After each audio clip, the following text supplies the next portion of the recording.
de ciel d'été, l'accordéon d'un marinier, l'espoir fleurit au ciel de Paris.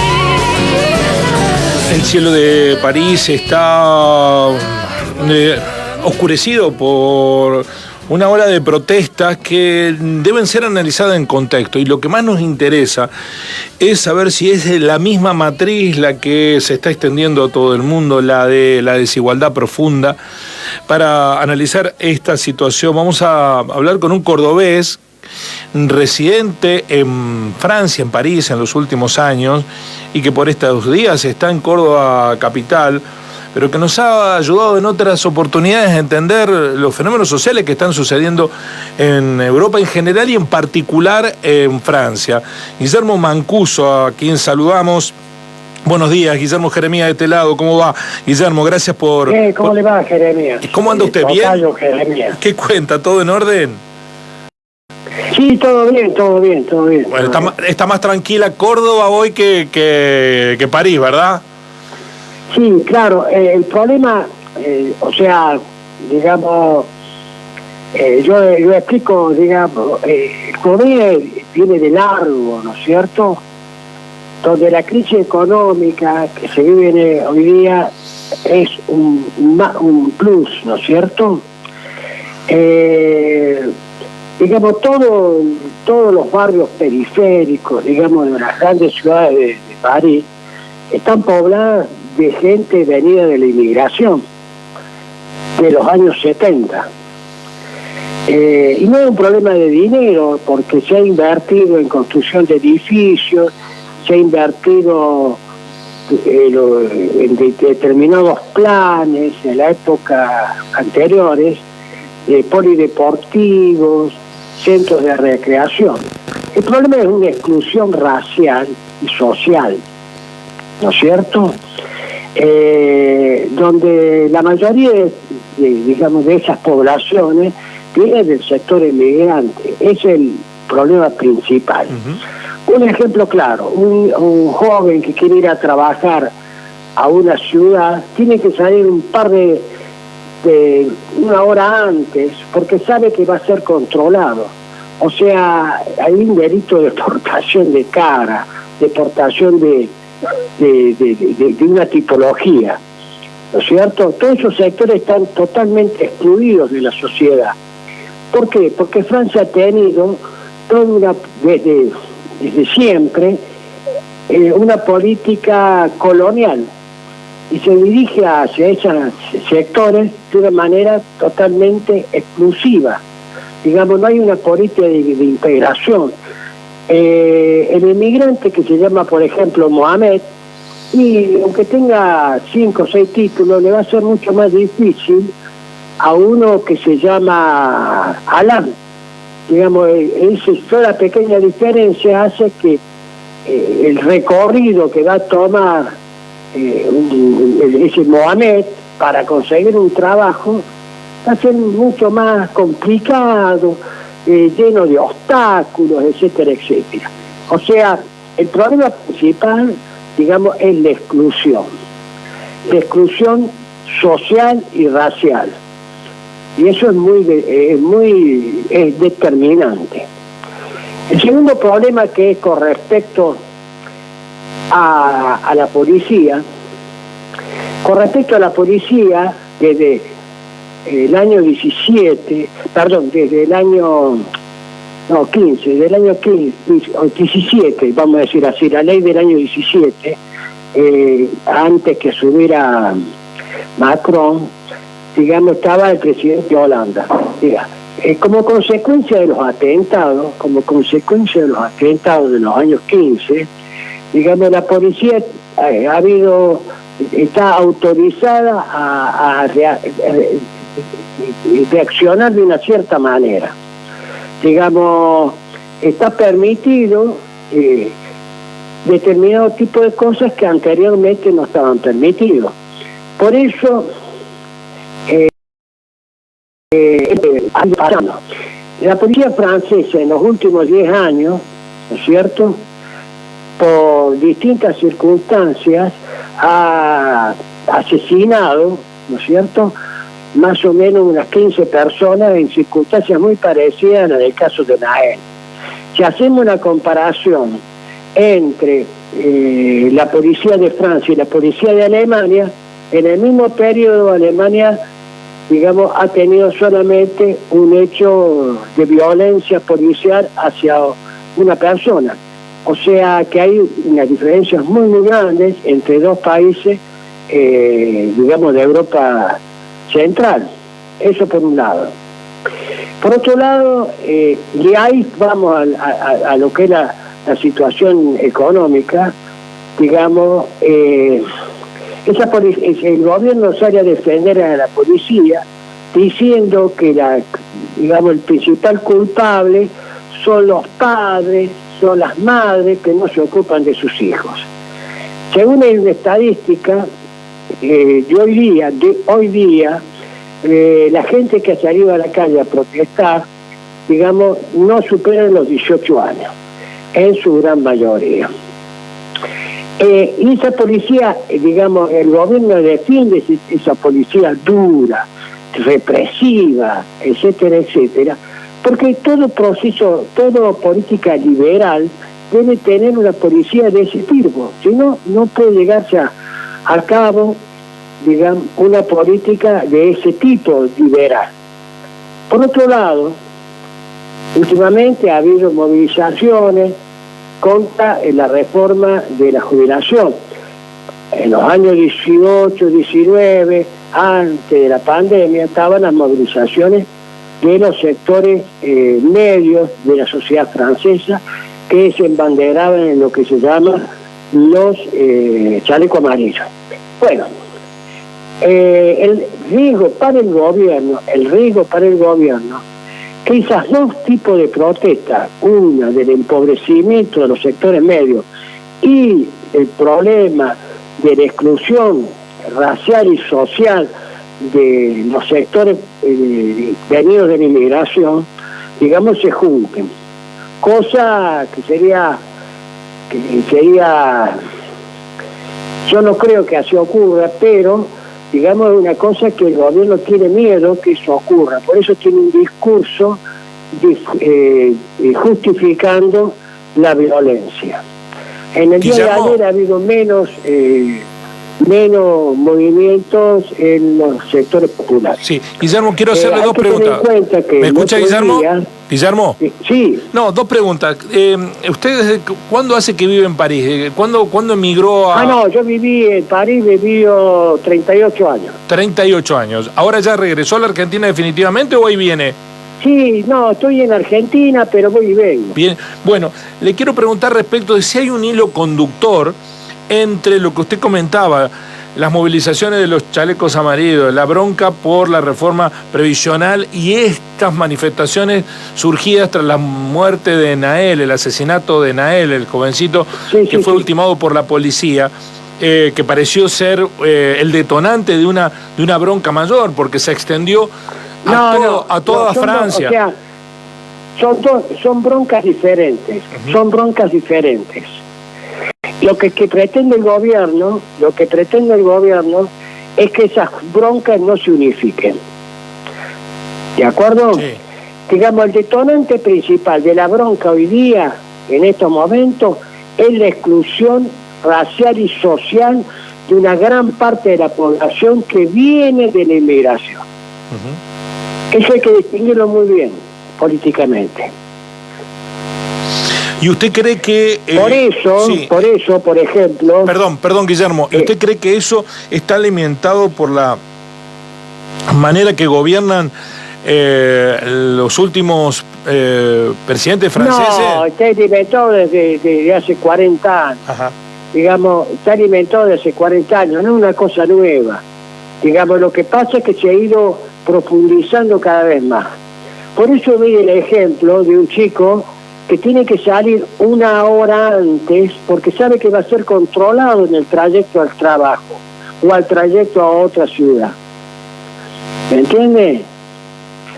Es muy difícil, o sea, es muy difícil entender. O sea, Francia tenía una política colonial desde la inmigración de la gran emigración de los años 50 para la reconstrucción del país. Los chicos que están saliendo hoy día en la calle, los chicos que vienen de la inmigración, son franceses, digamos, son franceses reales, son los que van a manifestar, van a estar digamos, festejar los triunfos de la selección francesa o de lo que sea. Digamos, por eso son chicos que son nietos de la inmigración, son nietos. Quizás los padres tienen 70 y pico de años, los abuelos, los padres tengan 40 y pico y los chicos tienen unos 20 años, son nietos. ¿Hola? Sí, lo escucho con atención y pienso en las comparaciones, digo, porque también esto se alimenta no solo en la discriminación, sino en la desigualdad social. Usted mencionaba, es racista, claro, pero es social. Claro que hay una desigualdad social muy marcada, es muy marcada, pero no es desde el punto de vista solamente económico. La desigualdad empieza fundamentalmente ser hijo o nieto de migrantes, ¿no es cierto? O sea, ¿hola? Sí, es discriminación racial, digamos, es mucho más difícil. Es una discriminación racial, usted lo está diciendo. Es mucho más difícil de resolver. Ejemplo, no se vive en Inglaterra o no se vive en otros países europeos. No se vive. Es una fuerte discriminación racial, digamos, y donde el factor religioso también juega un factor importante. Sí. Usted dice que no se vive en otros países europeos, esto sí en Francia. No es tan así en otros países europeos, ni mismo en España. Digamos, aunque hay una discriminación racial en España, no es tan marcada como la que existe en Francia, no es tan marcada. Digamos, que detienen a los jóvenes por el hecho de tener los pelos más o menos rublados, etcétera, y el color de piel. ¿Entiendes lo que digo? Sí. Bueno, debe ser difícil vivir en esas condiciones, ¿no? ¿Cómo? Para quienes la padecen, debe ser difícil vivir en esas condiciones, por eso la bronca social. Es muy difícil vivir en esas condiciones. Yo no estoy justificando en ningún momento la violencia, pero es muy difícil vivir en esas condiciones. Hay una cosa que hay que tener en cuenta. El día viernes se quemaron 300 colectivos a 10 kilómetros de París, 300 colectivos. Y en todo el país se quemaron 250 supermercados. Y se saquearon 50 boutiques que pertenecen a Bernard Arnault, que es la principal, que es la persona más rica del mundo, ¿no es cierto? O sea, las cifras son terribles. Tranvía, yo dije de los colectivos, pero hay tranvías, hay cientos de autos. Hoy día hay 750 personas detenidas. Es muy fuerte. Bueno, aquí están promoviendo... Digamos, estos chispazos, estas revueltas son cotidianas, sobre todo en los alrededores de París. Son cotidianas. Sí. Aquí hay sectores políticos que están promoviendo, ¿no? Darle vía libre a la policía para que actúe. Los sectores, vamos a poner, digamos, hacen bloque común, la derecha y la extrema derecha. El único sector que realmente, sin llamar a la movilización o a la violencia, que, digamos, comprende lo que realmente está pasando, y que no se trata de dinero de construir nuevos edificios, sino se trata de una política de inclusión. El único partido político que tiene un discurso en relación a las circunstancias que se están viviendo es lo que se llama la France insumisa de Jean-Luc Mélenchon. Él no llama a la violencia, simplemente tiene un discurso de decir, ¿qué pasa? Preguntémonos qué pasa. No nos olvidemos que en la época de Sarkozy se sacó toda lo que se llama la policía de proximidad, digamos, el policía que veía qué pasaba, el policía que hablaba con los habitantes. Bueno, eso se sacó todo. Y que además, desde hace muchos años, se levantaron los centros postales, donde estaba el correo, se levantaron hospitales de proximidad, se levantaron una serie de cosas que son muy importantes para la vida cotidiana de las poblaciones. ¿Y por qué se sacaron? Y para economizar. Para economizar, y bueno, esto es el resultado de todas esas políticas de proximidad que fueron anuladas. Que me refiero correos, centros de salud, centros de atención a la mujer, etcétera, etcétera. Se construyeron un par de edificios, un par de centros deportivos, una cancha de básquet, pero lo que es cotidiano, problema para la mujer, el problema de discutir con los chicos, eso no existe. Sí. Edu, la última no hay una pregunta. Política social. Sí, la última. Es lo que dice, digamos, ayer estaba diciendo por televisión Jean-Luc Mélenchon. Sí. Lo último que le pregunto, Guillermo, hemos visto cómo, bueno, Occidente oculta mayoritariamente estos episodios, ¿no? Porque no quiere que se visibilicen tanto. Vemos que hay como una escalada de violencia que logra su pico y después vuelve otra vez a calmarse la situación. Porque ¿cómo ve el resto de la sociedad francesa esto que está ocurriendo? Ayer veíamos, hay brigadas que están saliendo... Sí. Mire, la sociedad francesa era misma, digamos, hay distintos sectores, ¿no es cierto? Hay distintos sectores. Por ejemplo, hay un sector de extrema derecha que hoy día está haciendo, digamos, está juntando plata para defender al policía. Y mismo hay hasta un diputado de la derecha, no de la extrema derecha, que se llama Éric Ciotti, que está cotizando con euros para defender al policía. Ese es un sector. Digamos, después está la extrema derecha, de María Le Pen, Zemmour y compañía. Y hay otros sectores, digamos, que no están de acuerdo con la violencia, para nada, pero, digamos, comprenden, digamos, el estado de marginalidad que tiene una gran parte de la población. Y esto es una cosa explosiva, o sea, es una situación explosiva. O sea, todos estos picos así, ahora se ha extendido muchísimo, se ha agudizado por la muerte de Nael, pero el problema es que cotidianamente hay situaciones explosivas de ese tipo, que se oculta, que no se transmiten. La prensa francesa es una prensa que oculta mucho lo que pasa. Por ejemplo, en Francia hay tanto más atentado contra la mujer. Y no se dice nada. Uno creería, viste, que son todos muy tranquilos. No, hay, digamos, un nivel de violencia hacia la mujer tan o más importante que en la Argentina, por ejemplo. Pero, o sea, se oculta, todo se oculta. Hablando de la Argentina, estamos dialogando con Guillermo Mancuso, un cordobés que ha vivido 38 años en París. Hablando de la Argentina, ¿usted ve algún denominador común con la situación social? No tiene nada que ver. No tiene nada que ver. No tiene nada que ver. O sea, yo le dije anteriormente, en 2005, digamos, una gran movilización, digamos, de los jóvenes. El principal dirigente en aquel momento se llama Sofía. Esta persona que tiene 40 años es la principal dirigente hoy día de la Confederación General del Trabajo, o sea, la CGT. ¿De acuerdo? Se me pasó el apellido.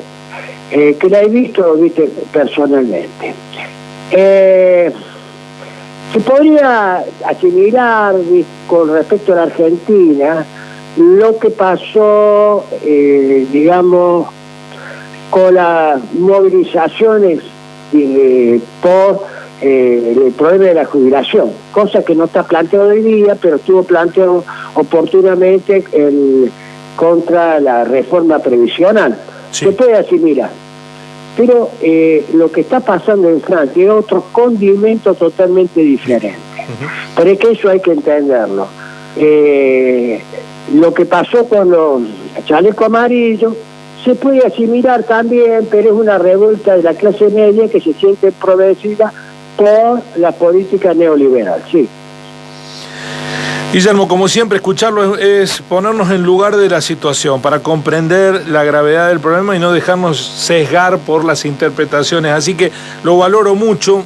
Gracias por este contacto. No desde París, sino desde Córdoba, donde por estos días está. Muy amable. Después pregunté una cosa, Guillermo. Ustedes lo van a registrar como en otras oportunidades, ¿no? Sí, por supuesto, ya se lo va a pasar la producción, ya va a estar subido a las redes. Bueno, gracias. Espero haber contribuido de alguna manera a partir de un conocimiento del terreno para la radio. Muchas gracias, ha sido muy... Te agradezco, Guillermo. Como siempre, muy amable. Guillermo Mancuso, residente en París, bueno, durante 38 años, ahora está en Córdoba, en este preciso momento está en Córdoba, pero en su momento hemos hablado con él, nos explicó el fenómeno de los chalecos amarillos en su momento. Después de los chalecos amarillos vino el levantamiento contra la reforma previsional y ahora esta situación, ¿no? Que es mucho más compleja de resolver porque hay razones étnicas, razones religiosas de por medio y no necesariamente de cuestiones económicas, aunque admite que los gobiernos que vinieron, sí, ahora Macron, lo que hicieron fue retirar beneficios en los sectores sociales más postergados, bueno, y se está pagando las consecuencias, pero lo que hay también una estigmatización de los inmigrantes, de los hijos de los inmigrantes que son franceses, con medidas discriminatorias todo el tiempo, que llegaron al extremo de Nael, que lo mataron por haber eludido un control de tránsito. En Córdoba también mataron los policías a un chico que eludió un control de tránsito, ¿no? El caso Blas Correa. Y eso es parte de una discusión que debemos darnos. No es el extremo, pero hay sectores políticos en la Argentina que están pidiendo mano dura, que la policía meta tiros nada más. Lo dice sin ningún tipo de prurito José Luis Esper, ese esperpento político. Cárcel o balas, no hay... Para él no hay opciones. Está aliado con el radicalismo, los progresistas del radicalismo, los institucionalistas del radicalismo, con los moderados del PRO, Rodríguez Larreta, pero Esper sigue en la suya. Cárcel o bala, no hay dudas. No hay duda. Si fuera por Esper, al chiquito de la abuela de 13 años ni siquiera se preguntaría. Si lo encontrás en la calle, bala. Y si no, cárcel de por vida. Bueno, eso está ocurriendo en Francia con sus consecuencias. Porque el ser humano no es tonto ni estúpido. No se somete a condiciones de desigualdad social y de discriminación. Se somete un tiempo. Y hasta que va juntando bronca, indignación... que en algún momento se destapa, esa olla a presión en algún momento se destapa. Lo que está proponiendo un sector de la política argentina es que metamos presión a la olla, ¿no? Que metamos presión a la olla. ¿Para qué? Bueno, para beneficiar a los mismos de siempre.